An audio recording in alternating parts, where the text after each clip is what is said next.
Hoje eu vou falar um pouquinho para vocês sobre os gráficos no MATLAB, né? A construção dos gráficos e as várias opções que a gente tem.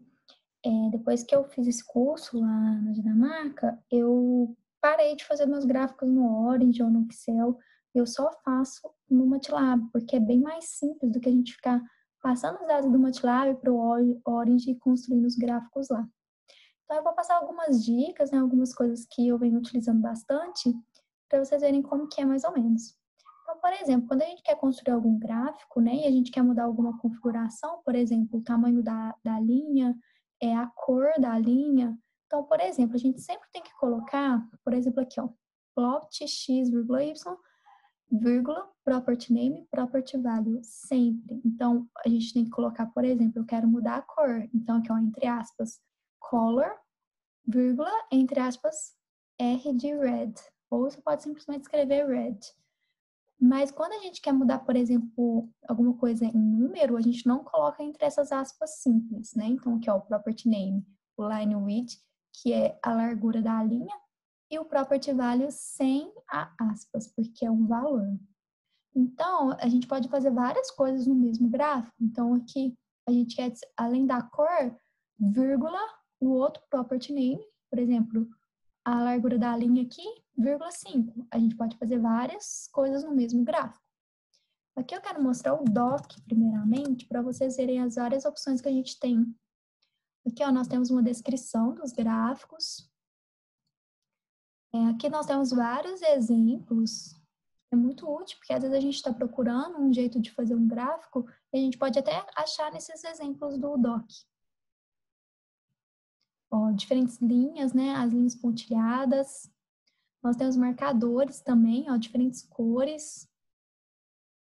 Várias coisas interessantes. E aí, aqui no final, nós temos, ó, as dicas, né? Por exemplo, aqui seria o property name, né? O line style. E aí, a gente coloca, né, entre aspas, line style, vírgula, entre aspas, o símbolo. Aqui, ó, o solid line é simplesmente um tracinho. Quando a gente quer uma linha mais pontilhada, aqui, ó, dois tracinhos. Uma linha com dois pontos, né? Dois pontos. E quando a gente quer um tracinho, um pontinho, a gente coloca essa abreviação aqui. Tudo entre aspas. O marcador, né? Então, property name, marker, vírgula, entre aspas, o círculo, que vai ficar um círculozinho, o mais, o asterisco e assim por diante. A cor, né? Que é o yellow, a gente pode usar simplesmente o símbolo Y, a letra Y. E aí, todas as cores aqui, ó, várias cores aqui de opções. Então, nós temos várias opções aqui, ó, que tem as descrições, os estilos da linha, como que fica, várias coisas interessantes. Então, é sempre bom a gente recorrer no doc. Bom, aqui eu quero mostrar para vocês alguns exemplos de gráficos, né? Aqui eu vou começar com simplesmente a figura que, por exemplo, eu tenho uma matriz de números, né, de concentrações, por exemplo, eu quero ver a distribuição daquele elemento em alguma amostra, né? E aí ele colore por cor, dependendo da quantidade de concentração. Então, aqui, por exemplo, ó, eu já tenho até um arquivo aqui, ó, uma matriz de 4x4. E aí aqui, eu vou fazer um image SC. Esse gráfico, ele é isso aqui. Ele vai colorir, por exemplo, nós temos cada quadradinho desse gráfico é um valor de concentração ou de intensidade, o que está plotando, né? E ele vai fazer isso de acordo com as cores. E aqui tem uma barra, né? Então, quanto maior o valor, né, de cada uma dessa matriz, mais intensa será a cor. Então, aqui no amarelo é o maior concentração, ou maior intensidade, por exemplo. E aí nós temos várias opções, ó. Aqui eu coloquei várias coisas, ó. Aqui nós temos, deixa eu deixar ele aberto aqui pra gente ver. Aqui nós temos o image SC, que é a função do gráfico, e eu simplesmente coloquei entre parênteses o nome da minha matriz, que eu quero plotar. Aí eu coloquei color bar.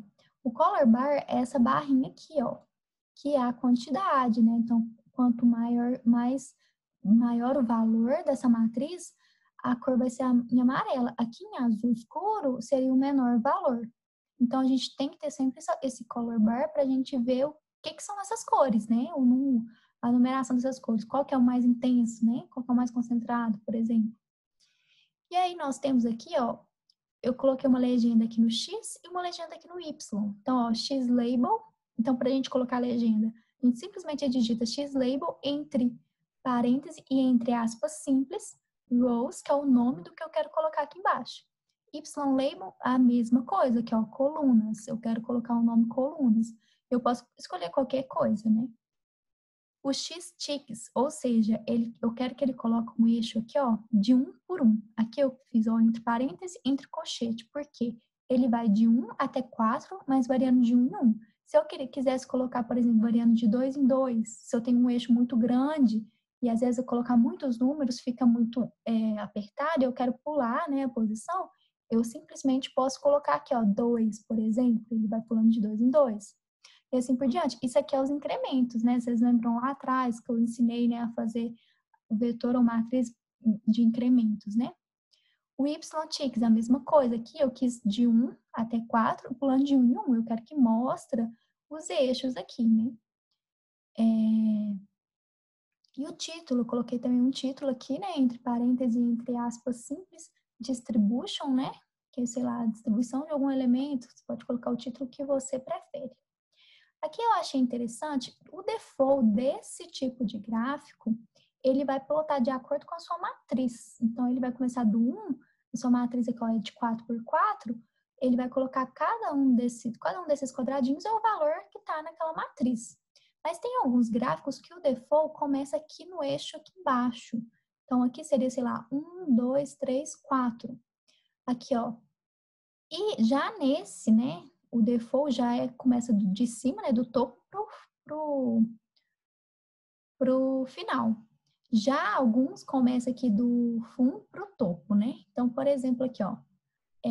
Então, esse default aqui já é o XY. Só que tem algum default que é o inverso, né? Quer dizer, esse default é o IJ. Já alguns default é o inverso. Então, o que eu vou fazer para vocês verem a diferença do XY. Quando eu coloco os eixos aqui, axis XY, olha o que ele vai fazer. Ele vai mudar a direção. Essa figura 1 aqui era o que eu tinha antes, começando aqui do topo para o final.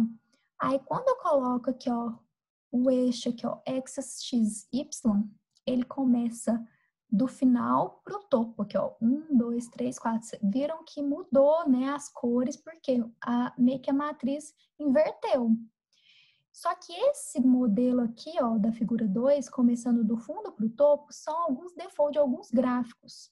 E se eu quero mudar, eu simplesmente coloco o eixo axis e J. Aí, por exemplo, deixa eu colocar aqui como comentário.